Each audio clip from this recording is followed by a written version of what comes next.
¿Qué es el bullying? ¿Cómo enfrentar como docente este tema tan importante de la violencia escolar? Bueno, te quiero comentar que en Compartiendo con Amigos vamos a compartir este ciclo educativo que organizó Excelere Consultora con Cantarel Consultoría y también a través de Radio Global Coach, que es transmitido desde Barcelona, España. ¿Qué es lo importante de estas entrevistas que ahora nomás comienzan? Hay distintos profesionales que hacen el abordaje de esta problemática que nos afecta a todos. Así que bueno, espero que te guste y comenzamos ahora con este ciclo educativo y quédate hasta el final porque seguramente te va a servir.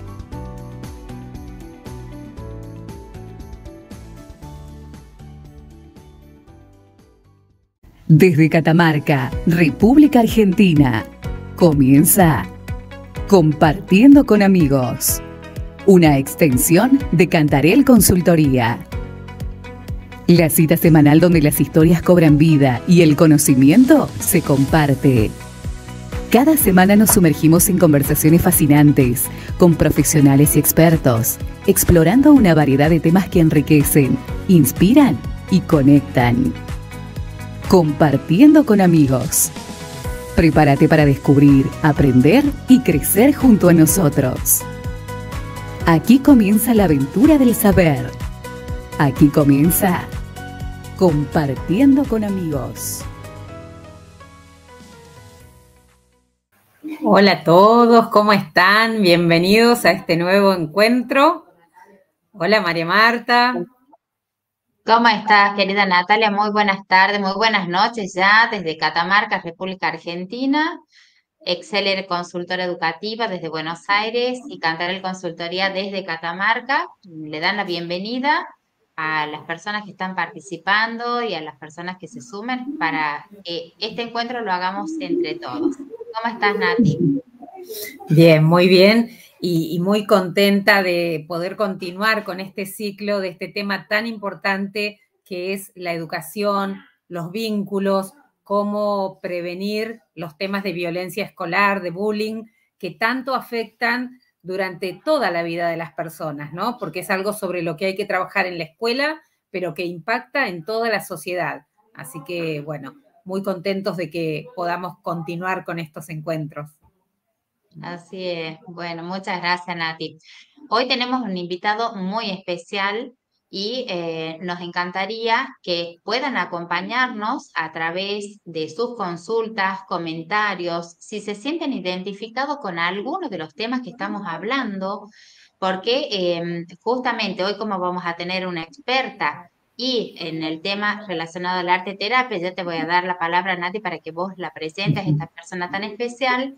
Es muy importante que puedan acompañarnos, ¿sí? No es lo mismo el programa entre las 2 o 3 personas que sea con la participación de la gente. Así que estamos muy motivados de recibir sus comentarios. Va a hacer la presentación a la invitada de hoy. Bueno, le vamos a dar la bienvenida a Judith Mendelson. Ella es psicóloga egresada de la Universidad de Buenos Aires, pero además estudió Ciencias de la Educación en Israel y ha estudiado en Estados Unidos temas de arteterapia y tiene una vastísima experiencia en el ámbito educativo, en consultorios y también en acompañamiento no solo a niños, sino a adultos y es formadora de arteterapeutas. Esta disciplina que no está tan instalada como debiera, porque ya nos va a contar Judith el impacto que tuvo especialmente en una escuela de Rosario, donde se pudo aplicar con todo el apoyo de la directora, de la inspectora, de la ministra de Educación. Así que hay mucho recorrido con arteterapia y educación y es algo súper importante no solo para el arteterapeuta, sino para que los docentes adquieran o adquiramos estas herramientas y desde ya los equipos de orientación escolar. Bueno, ya nos va a contar Judith, es apasionante el tema y realmente no está tan difundido, así que muy, muy contentos de tenerla en este espacio. Qué bueno, muy bien. Le damos la bienvenida entonces a Judith Miriam Mendel. ¿Qué tal? Muy buenas noches. Buenas noches, muchísimas gracias a ambas, a Natalia y a María Marta, por esta invitación. Un placer. Bien. Bueno, Nati, no sé, te doy la palabra para que... Dale. Bueno, le contamos un poco si hay personas que están viendo este video y no vieron los anteriores programas del ciclo, con María Marta muy preocupadas por este tema. Comenzamos entrevistando a un directivo de un colegio, una vicedirectora de una escuela de Córdoba, que nos contó mucho de cómo viven este tema con preocupación en su escuela y en su comunidad. Después entrevistamos a una psicóloga que nos dio también su punto de vista, y a un coach especialista en temas de educación y de niñez. Y bueno, nos parece muy interesante conocer estas herramientas que puede dar la arteterapia, que no son las más difundidas. Así que, bueno, yo diría, comenzamos por contar un poco, Judith, qué es la arteterapia y cuánto hace que en Argentina se viene trabajando con esto, no solo en el ámbito educativo, sino en general, ¿no? Sí, bueno, vamos a definir la arteterapia de la manera más sencilla, si se quiere. La arteterapia es una disciplina, y es una disciplina que utiliza el arte con objetivos de autoconocimiento o terapéuticos o de desarrollo personal. ¿Por qué, digamos, nombré estas tres instancias? No es lo mismo el ámbito terapéutico que el desarrollo personal que el autoconocimiento. Y eso, por supuesto, que va a variar de acuerdo al contexto. Por ejemplo, no sería lo mismo el trabajo de arteterapia dentro de un consultorio de un psicólogo que el trabajo de un arteterapeuta en una comunidad o en un barrio, ¿sí?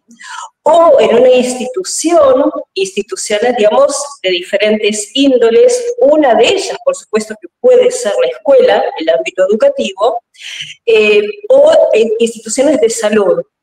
Y digo de salud, que puede ser salud mental, incluso salud médica, porque también hay arteterapeutas trabajando en problemáticas de salud médica, ¿sí? Para ubicar un ejemplo, podría ser arteterapia en cuidados paliativos, acompañando el último tramo de la vida de personas que están por morir. Lejos de eso, podría ser un arteterapeuta acompañando personas que conviven con VIH-Sida, arteterapeutas que acompañan los procesos de los pacientes oncológicos. La variedad es enorme, ¿sí? Por supuesto que a nosotras en esta charla nos interesa en particular el ámbito escolar, la escuela, ¿sí? Y nosotros hemos tenido una experiencia muy importante, muy interesante, y que ha tenido excelentes resultados. Y cuando digo excelentes resultados, no es porque lo diga yo. Lo han testimoniado los padres de los niños con quienes se ha trabajado con arteterapia. Quien estuvo a cabo, quien estuvo coordinando este espacio de arteterapia es Diana Fernández. Diana Fernández es una profesora de plástica que ha trabajado toda su vida en escuela primaria y también escuela secundaria, y se formó como arteterapeuta. Y en la escuela San Juan Bautista, que es una escuela que está en el barrio Godoy de la ciudad de Rosario, en una zona muy vulnerable y de muchas carencias. Y créanme que cuando digo carencias, la económica sería la menos importante, ¿sí? Hablo de carencias sociales, hablo de carencias afectivas, hablo de padres ausentes, hablo de muchas carencias. Vuelvo a decirlo, la económica sería la menos importante. Entonces, sí, María Marta, perdón. Sí, Miriam, no, muy interesante todo lo lo que está comentando, me gustaría saber, por ejemplo, usted que primero que es psicóloga, se formó como docente en el área de ciencias de la educación y si hay algo que la motivó o qué fue lo que la motivó, si se puede compartir, para que usted haya llevado todo esto, como un combo, toda esta formación, este conocimiento para el arte. ¿Hay algo bueno, voy por partes. Voy por partes. En realidad mi primera carrera fue ciencias de la educación, no fue la psicología. Y es muy interesante, y yo te agradezco que me hagas esta pregunta, María Marta, porque cuando yo estaba terminando la escuela secundaria, todos mis compañeros y yo estábamos vocacionalmente eligiendo las carreras que íbamos a seguir, yo tenía una hipótesis en mi cabeza, y la hipótesis es que el mundo cambia si cambia la educación. Uh-huh. Sucede que yo era muy jovencita, ¿cierto? Y si bien es cierto que la educación puede cambiar el mundo, mi hipótesis de trabajo en ese momento era absurda, porque la vida me enseñó que los caminos son al revés de como yo me los planeaba. Porque yo decía, yo quiero llegar a trabajar en el Ministerio de Educación para bajar planeamiento educativo. Y la vida me enseñó que los cambios son al revés, son en la dirección inversa. Los cambios importantes vienen de abajo hacia arriba y no de arriba hacia abajo. No es imponiendo un plan educativo, sino viviendo desde abajo cuáles son las necesidades y revisando desde ahí qué cambios hay que hacer. Ahora, ¿qué sucede? Cuando yo terminé de estudiar ciencias de la educación y quería en ese momento mirar hacia el campo de la psicología, tuve la fortuna de que una compañera mía, yo estudié en la Universidad Hebrea de Jerusalén, en Israel, como bien dijo Natalia, y una compañera mía de estudios de ciencias de la educación me dijo, tengo una amiga que estudia arteterapia, y cuando yo escuché esa palabra por primera vez, viste que los chicos dicen ahora es un flash. Bueno, yo hice un flash y hasta el día de hoy sigo con ese flash porque estoy apasionada con esta disciplina que es arteterapia. Entonces me embarqué en estudiar arteterapia y cuando volví a la Argentina, ya hace un montón de años, muchísimos, es que estudié psicología en la Universidad de Buenos Aires. Ahora, vuelvo y digo, vos me preguntabas, María Marta, ¿cuál fue mi motivación? Porque ahí, mi motivación para... O sea, ¿qué fue lo que... ¿Qué hizo? ¿Qué le hizo como, no sé si ruido o motivación para decir, no, el camino más corto podría ser el arte terapia o... No, pero ¿qué cosa fue lo que la motivó? Bueno, claro, no. Bueno, no se trata del camino más corto en realidad, porque mi camino fue larguísimo a nivel académico, de lo cual estoy muy orgullosa y no me quejo. No, hay una cuestión que tiene que ver también con otra pasión, que es el arte, María Marta, digamos. Desde chica yo siempre tuve una inclinación hacia el arte. Yo no llegué a estudiar arte, digamos, no tengo una formación artística más que en talleres con artistas. De hecho, ya que estamos hablando de la recorrida, cuando yo tenía que ir a la escuela secundaria, mis padres, conscientes de que yo tenía cierta inclinación artística, me dieron a elegir entre una escuela que se llama Fernando Faber, que es una secundaria con orientación artística, o un bachiller, elegí el bachiller, pero el arte estuvo siempre presente. Entonces es por eso que cuando yo escucho arteterapia, mi cabeza es un flash, porque inmediatamente entendí de que se trataba solamente escuchando ese vocablo, ¿no es cierto? Entonces, la arteterapia se puede utilizar en diferentes contextos, con diferentes objetivos. Hoy vamos a hablar, por supuesto, de la escuela, pero digo, sitúo la diferencia de trabajar en un consultorio, en una institución, y en particular con poblaciones diferentes, porque, digamos, de lo que se trata es de atender la necesidad específica, única, particular, que tiene aquel que necesita digamos, resolver algo, trabajar algo, elaborar algo. Los psicólogos solemos hablar en términos de elaborar, porque podemos hablar de elaborar un conflicto, elaborar un trauma, pero digamos, si estamos en una institución escolar, se puede tratar justamente de otro tipo de conflictos, ¿no? Entonces podríamos abordar el conflicto llamado bullying, ¿verdad?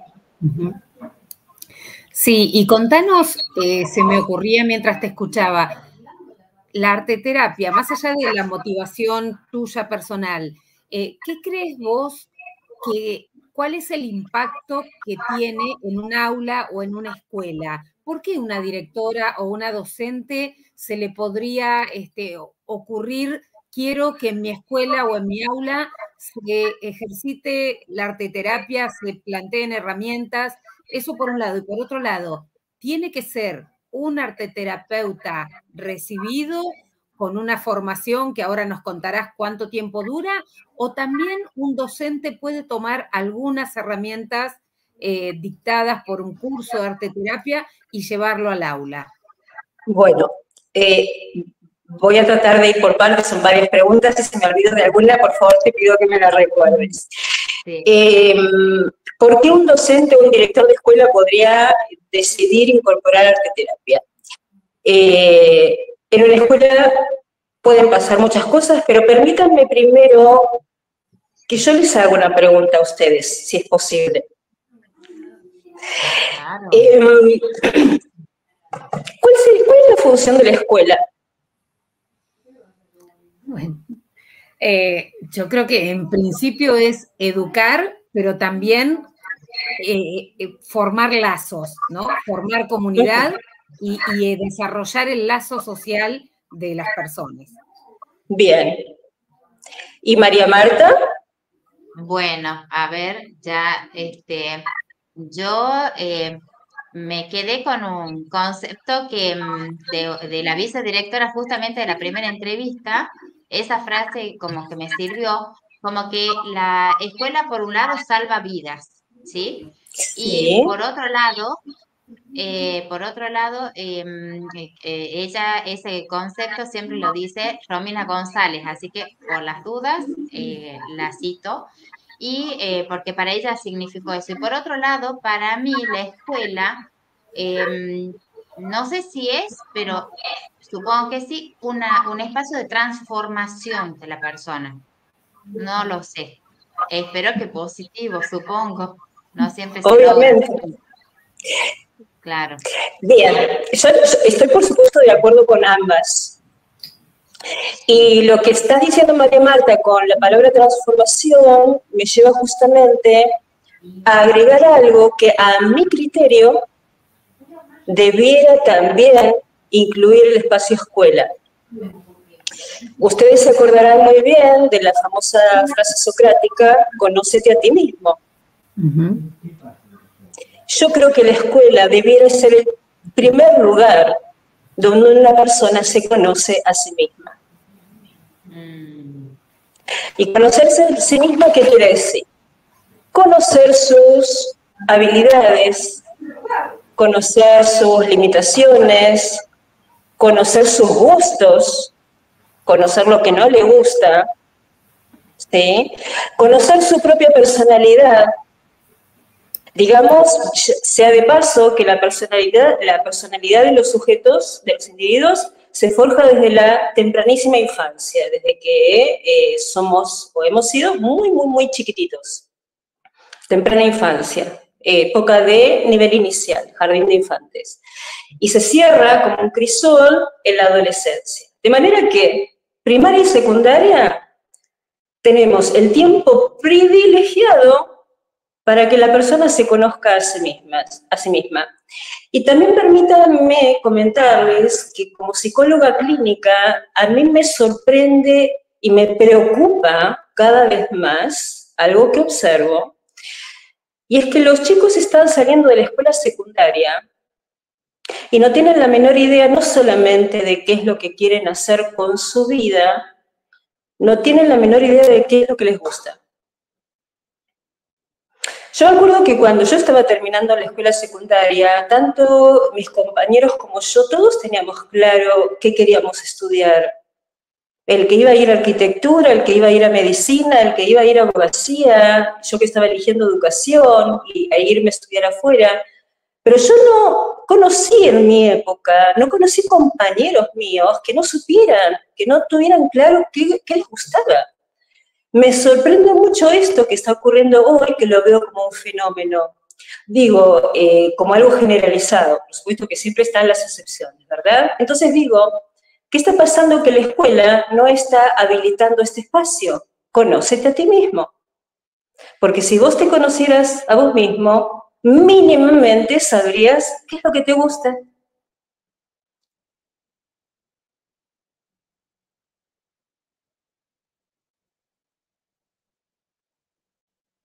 Bueno, también, digamos, estamos en una época donde la pandemia parece increíble que todavía sigue sus coletazos, ¿no?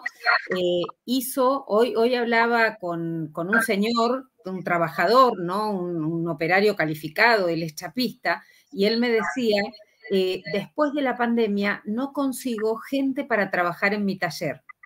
Los jóvenes no saben, perdieron el rumbo, no saben qué quieren estudiar, no saben en qué quieren trabajar, todo esfuerzo les parece demasiado grande. Entonces, digo, el conocerse a uno mismo hace también que sepamos que puede pasar lo que sea en el mundo, hasta una pandemia, que nosotros podemos estar centrados en nuestro eje. El tema es que también los docentes debieran conocerse ellos mismos para poder inspirar esto en los chicos, ¿no? Absolutamente cierto. Absolutamente cierto. A todos los niveles. Absolutamente cierto. Absolutamente cierto. Empieza por ahí. O sea, de lo que estamos hablando en realidad es de la necesidad de un cambio absoluto de paradigma y un cambio de una magnitud social que es enorme. Que los docentes primero se conozcan a sí mismos, ¿sí? Y eso no es de hoy para mañana, no es de un momento al otro, ¿no es cierto? Y no es solo una tarea del docente de plástica o de música. No, del docente en general, de los docentes, de todos los docentes, de todos los docentes. Vos me habías hecho también, Natalia, la pregunta en relación a si se requiere que un arteterapeuta tome el espacio o si lo puede hacer un profesor de plástica. Es una muy buena pregunta.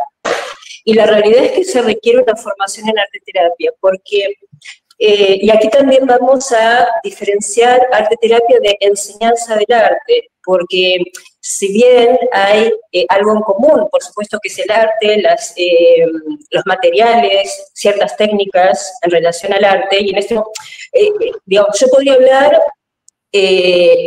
o hablo por lo general, mejor dicho, de arte plástica, porque es la métier con la que yo más trabajo en lo personal, porque a mí me gusta pintar.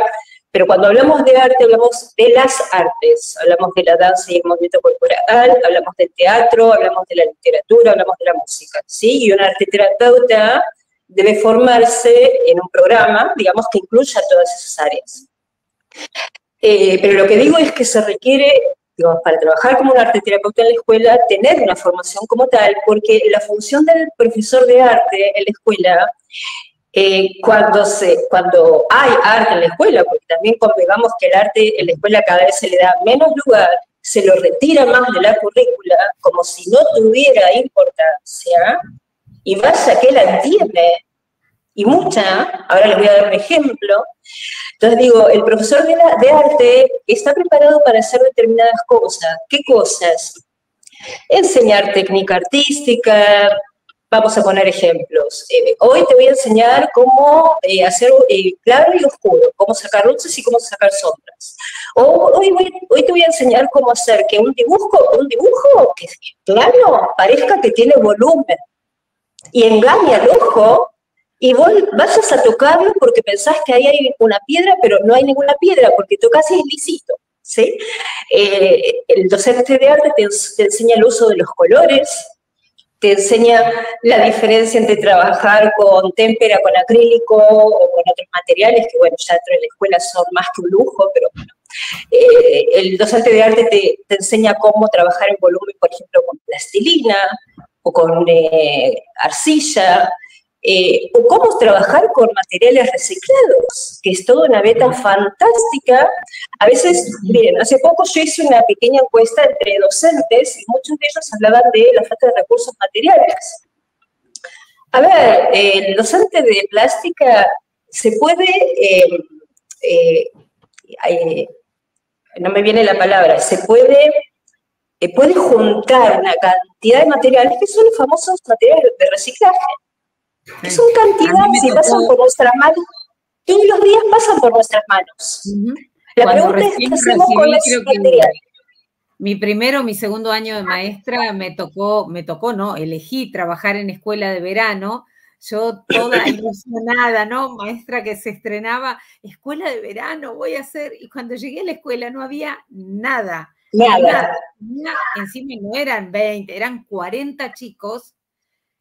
Encima, en escuela de verano ya ni delantal llevan, eran shortcitos, remera.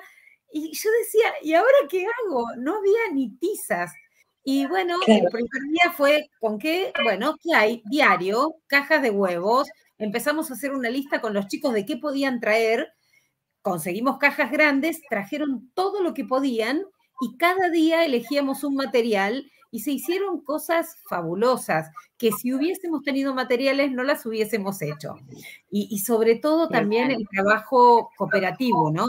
Donde entre varios hacemos una obra y cuánta importancia tiene y cuánta enseñanza para el chico esto de que esta obra, un pedacito es mío, no toda la obra. Exactamente. Exactamente. Judith, ¿cómo fue el impacto en esa escuela de Rosario donde se pudo desarrollar el programa durante todo un ciclo lectivo? No, mucho más. Duró por lo menos, duró 3 años, no, 4 años.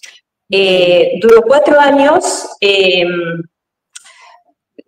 ¿Por qué no sigue? A ver, les cuento. Inició en el 2015, se extendió hasta el 2019 inclusive. Como inició, no se pudo sostener porque la docente y arteterapeuta ya se jubiló como docente y hoy en día ese espacio pasó a manos de un musicoterapeuta. ¿Sí? Ahora, yo les cuento cómo trabajaba en ese espacio Diana Fernández. El dispositivo era, fíjense lo que les voy a contar, porque para que esto se pudiera llevar a cabo, toda la escuela tuvo que colaborar. ¿A qué me refiero? Todos los docentes y la directora dijeron, según ellos, ¿cuáles serían los chicos que más se podían beneficiar de un dispositivo de estas características? Y un dispositivo de estas características era un dispositivo individual, o sea, un dispositivo individual y en turno, no contraturno.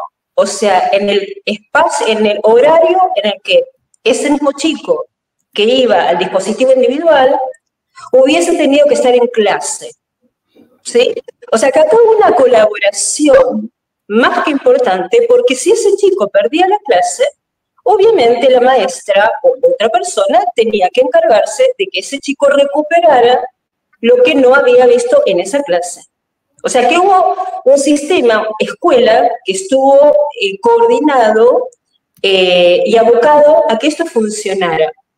Entonces se eligieron, o sea, en el 2015 se empezó con poquitos chicos y cada año, hasta el 2019, fue creciendo en cantidad de chicos que pasaron por este dispositivo.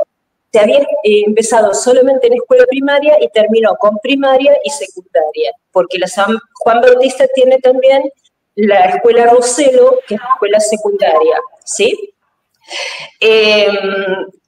Y se trabajaba, digo, en el dispositivo individual y, por supuesto, atendiendo a la dificultad, conflicto, necesidad que tuviera cada uno de estos chicos en particular, ¿sí?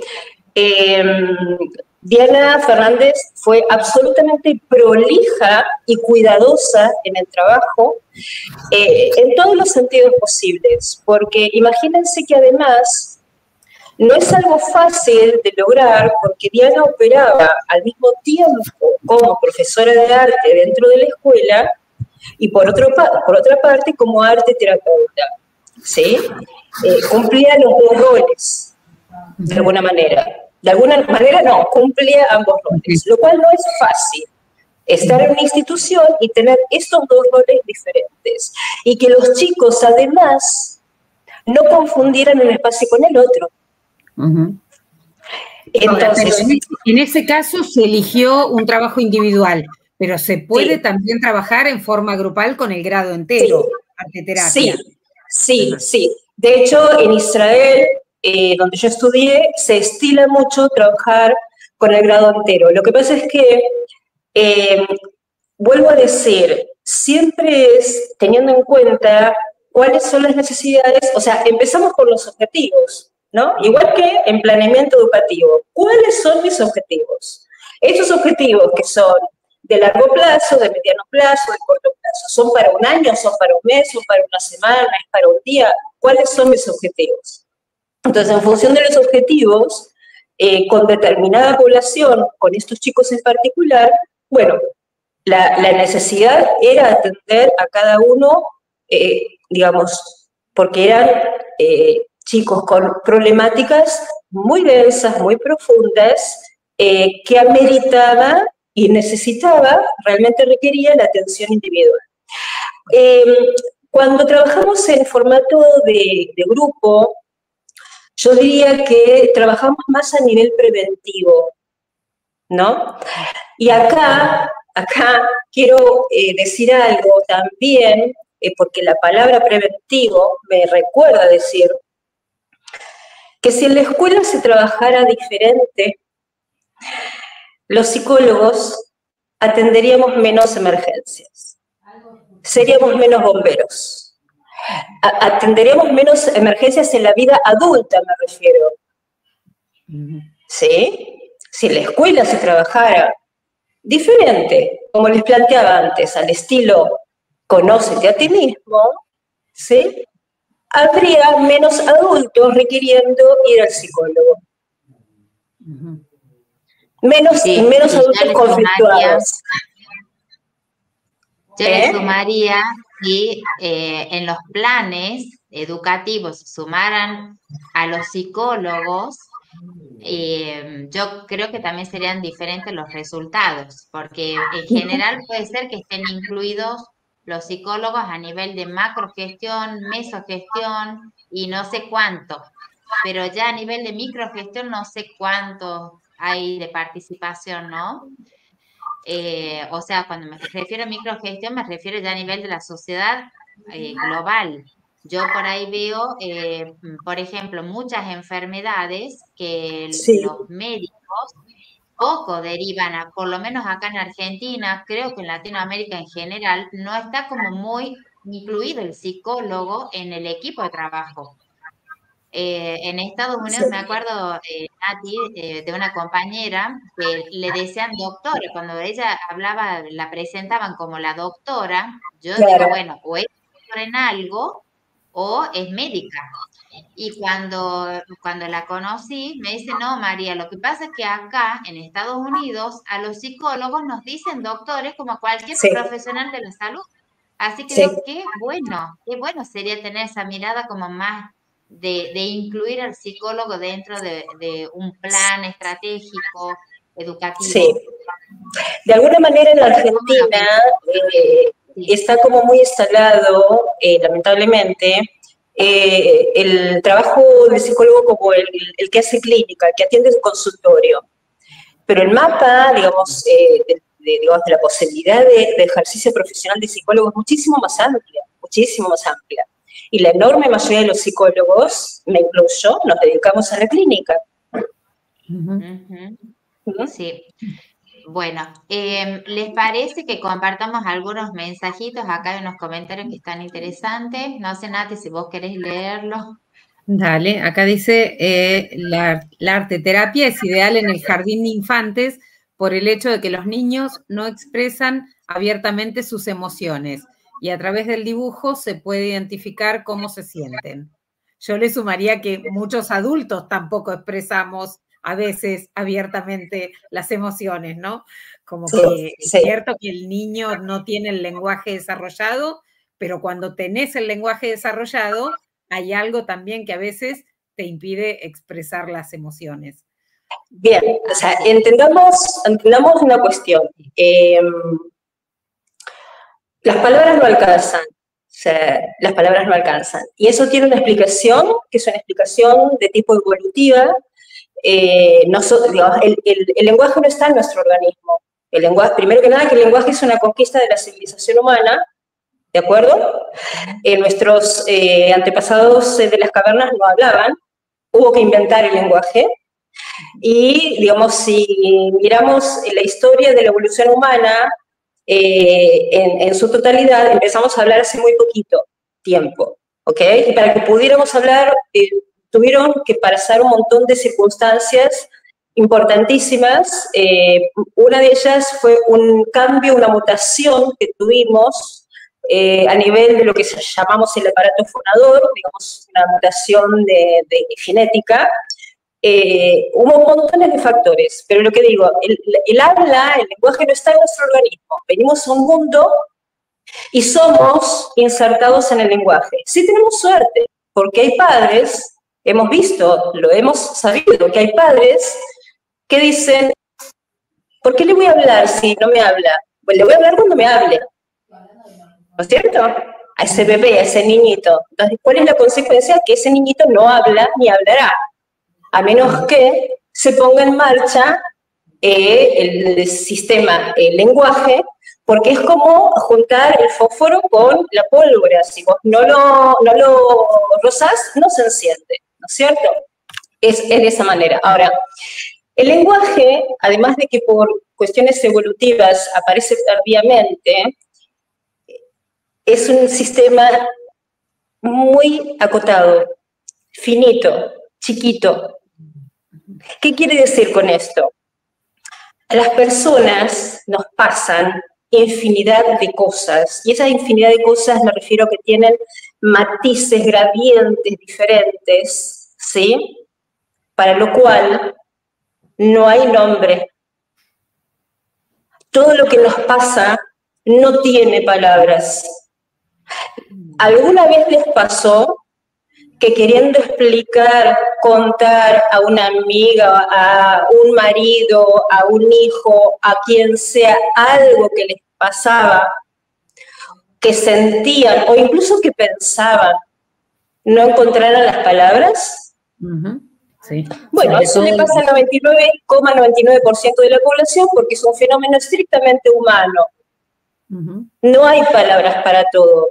Hay una autora que yo quiero muchísimo, Susan Langer, ella es filósofa del arte, y ella utiliza una palabra que para esto es la palabra, y la palabra es inefable. Inefable, no hay nombre para algo. Entonces, los humanos sentimos cosas, nos pasan cosas para las cuales no tenemos palabras. Entonces, está muy bien dicho, no solo en el jardín de infantes, es en toda la vida que nos pasa eso. Entonces, por eso el arte. ¿Cuál es la diferencia entre el arte y el lenguaje? ¿Cuál es la diferencia entre el arte y las palabras? El arte, primero que nada, hace emerger así, en automático diríamos, el inconsciente, no de la misma manera que lo haría la palabra. Porque en términos de psicología diríamos que la palabra es defensiva, la palabra reprime, la palabra miente, la palabra esconde, ¿ok? Más allá de las limitaciones que yo recién les situé en relación al lenguaje como sistema, el arte, justamente porque carece de diccionario, entonces el arte habilita a la persona a que por sus propios medios se exprese de una manera genuina, única, particular. ¿Qué quiere decir esto? Que una persona, no importa si es un paciente, un alumno que está estudiando arteterapia, un alumno de una escuela, no importa quién, un participante de un taller, alguien que está, como les mencionaba antes, en cualquier tipo de institución que atiende patología, no patología, cuestiones de etarias, digamos, adolescencia, infancia, tercera edad. Quien dibuja, quien pinta, está expresando algo que es único y que lo expresa de esa única manera. ¿Sí? O sea, que el arte te permite expresar. Por supuesto que el trabajo no está completo hasta que a eso no se le ponga palabras, porque es importante poder describir, decir y entender, lo que entiende la persona, la autora de esa producción, lo que hay en esa producción. Cuando digo producción hablo de dibujo, collage, dibujo, escultura, o sea la técnica que se utiliza, no importa. ¿Qué hay ahí? ¿Qué es lo que estoy expresando? Entonces, en esa situación pasan varias cosas en simultáneo. Primero que nada, que cuando la persona está en el trabajo de dibujar, de pintar, está en un nivel casi de inconsciente, ¿sí? Porque no estamos activando el intelecto a la hora de dibujar, de pintar, estamos llevando a la persona a una instancia que es previa a la aparición del lenguaje. Digamos, en promedio, los chicos hablan alrededor de los 2 años, ¿verdad? Antes de los 2 años, los chicos utilizaban otras maneras de comunicarse y por supuesto que también había pensamiento. Pensaban de otras maneras, porque se piensa a través de las sensaciones, se piensa a través de todos los estímulos, o sea, toda la información entra a nuestra vida, a nuestro organismo a través de los sentidos. Y son esos sentidos los que van coadyuvando a que se pueda conformar lo que llamamos pensamiento. El pensamiento como tal, a pesar de lo que muchos creen, no opera a nivel de palabra, opera a nivel de imagen. Y la palabra opera como una apoyatura en el pensamiento. ¿Sí? Y esto lo explica muy bien otro de mis autores favoritos, que se llama Rudolf Arnhem, y que tiene un libro muy conocido y que se llama justamente El pensamiento visual. Entonces, cuando una persona está produciendo, ya sea en una sesión, ya sea individualmente, en grupo, o no importa en qué contexto, la persona está como en un nivel inconsciente o subconsciente, si se quiere, o preconsciente, si se quiere. ¿Qué es lo importante?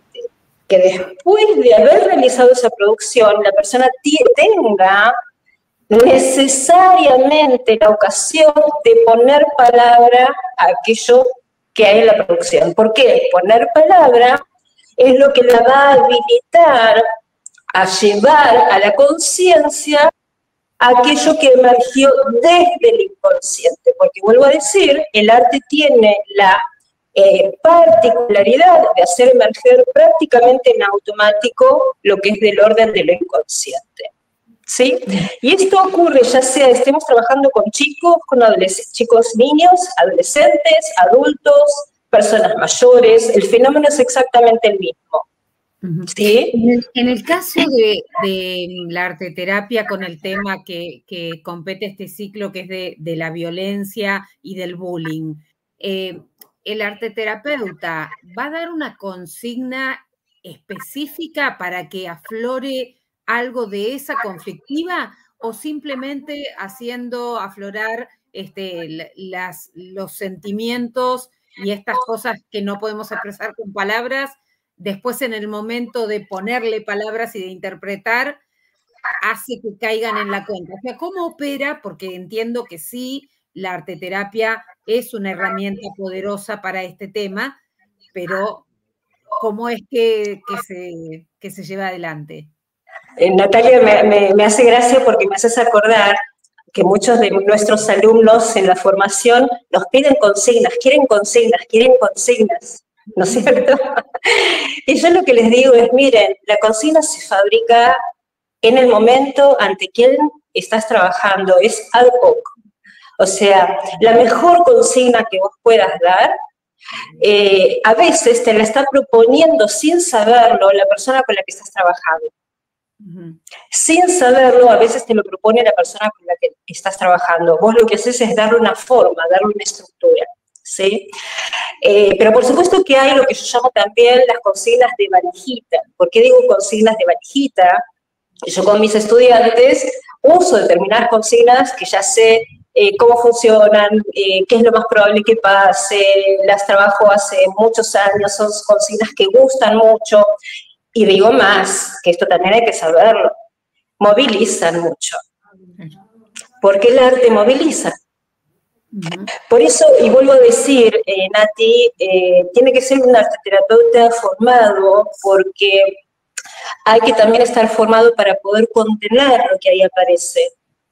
Porque si el arte moviliza, vos tenés que estar preparado para que lo que aflora ahí puedas continuar trabajando y vos no caigas ahí. Mira, yo de muy jovencita, todavía estaba estudiando ciencias de la educación, aprendí una cosa, y es, no abras aquello que no estás preparado para cerrar, ¿no? Y esto se comprueba, bueno, en la clínica con el psicólogo, en arteterapia con el arteterapeuta. Hay que estar preparado para aquello que va a aflorar, y el arte hace aflorar muchas cosas. Digamos, yo podría, o sea, esto no quiero que se alargue demasiado, incluso ya por fuera de la temática bullying, ¿no es cierto?, que es la temática que convoca a esta charla, pero digamos, tenemos montones de casos en los que, por ejemplo, personas que habían hecho tratamiento psicológico tradicional años y años y años, van a un arteterapeuta y pueden hacer emerger que han sido violados de chicos y jamás habían hablado de esto. Acá está Diana Fernández. Soy Diana Fernández, sigo a dormir. ¡Ay, mi amor! Qué bueno. Bueno, Diana Fernández, como les dije anteriormente, es quien estuvo a cargo de este dispositivo y lo llevó maravillosamente bien. Yo solamente supervisé el proyecto, pero créanme que Diana lo hubiese hecho muy bien sin mi supervisión. Muy bien. Bueno, ya para ir cerrando, Sí. Contame si una directora, si una docente siente esta curiosidad y dice, creo que en mi grupo de alumnos esto funcionaría. Primero, ¿se puede practicar en cualquier escuela? ¿Hace falta pedir un permiso especial? Si la docente dice, bueno, yo quiero formarme como arteterapeuta y soy la maestra de lengua, ¿puede Sí. arteterapia en sus clases? A ver, muchos docentes, o sea, este año en particular, yo estoy muy contenta porque este año en particular han venido muchos docentes a estudiar arteterapia. Y eso a mí me encanta, porque, bueno, digo me encanta porque, como yo les conté, yo viré de ciencias de educación a través de la arteterapia, después a la psicología, y siempre sentí que me quedé en deuda con la educación. Entonces, cada vez que viene un docente a estudiar arteterapia, yo estoy fascinada porque ahí veo la posibilidad de seguir replicando arteterapia en más escuelas. Entonces, sí, por supuesto que los docentes son más que bienvenidos para estudiar arteterapia. Para mí es, a ver, nosotros recibimos personas que vienen de 3 áreas en general, que son área de salud. En área de salud entra no solamente el psicólogo, entra también el trabajador social, el asistente social, a veces algún psiquiatra, a veces algún médico, incluso psicomotricistas. Vienen los docentes de todos los niveles y vienen los profesores de arte, en general profesores de arte, no necesariamente profesores de arte que están en la escuela, ¿no es cierto? Profesores de arte que no trabajan en la escuela. Entonces, por supuesto que los docentes son más que bienvenidos y los necesitamos porque hay mucho trabajo para hacer en las escuelas con el arte. Antes yo les iba a decir un ejemplo que no es estrictamente de arte terapia, pero fíjense, porque yo les decía, el arte cada vez se le da menos lugar en las escuelas, ¿verdad? Dentro de la currícula. Tenemos dos autores que son referencia número 1 en esta temática y que no son arteterapeutas. Uno de ellos es Educación por el Arte de Herbert Reed. Herbert Reed habló de educación por el arte hace muchísimo, muchísimo tiempo. Y otro de ellos es Elliot Eisner. Y Elliot Eisner dice en uno de sus libros algo que es maravilloso. Cuando vos en la escuela, como profe de arte, enseñás a usar la acuarela, estás enseñando a tu alumno a pensar. Porque la acuarela en particular tiene una metodología de uso que no es como la de ningún otro material. No es como el acrílico, no es como el óleo, no es como la témpera. Entonces, vos tenés que pensar qué vas a hacer antes y qué vas a hacer después para que la acuarela funcione como tal. ¿Sí? Yo te iba a decir, tiene que ver mucho con la frustración también, porque donde no lo usaste como debías, te sale lo que no querías que saliera. Y entonces, ¿cómo lo resuelvo y cómo enfrento? Entonces trabajarás tu tolerancia a la frustración, lo cual no es poco. Porque la vida te va a tocar muchas veces frustrarte y tendrás que tener tu tolerancia a la frustración trabajada. Porque en función de cómo la tengas o no la tengas trabajada, así vas a confrontarnos con las cosas de la vida. Entonces vuelvo a la pregunta, ¿cuál es la función de la escuela? ¿No debiera tener el lugar para que el alumno se conozca a sí mismo?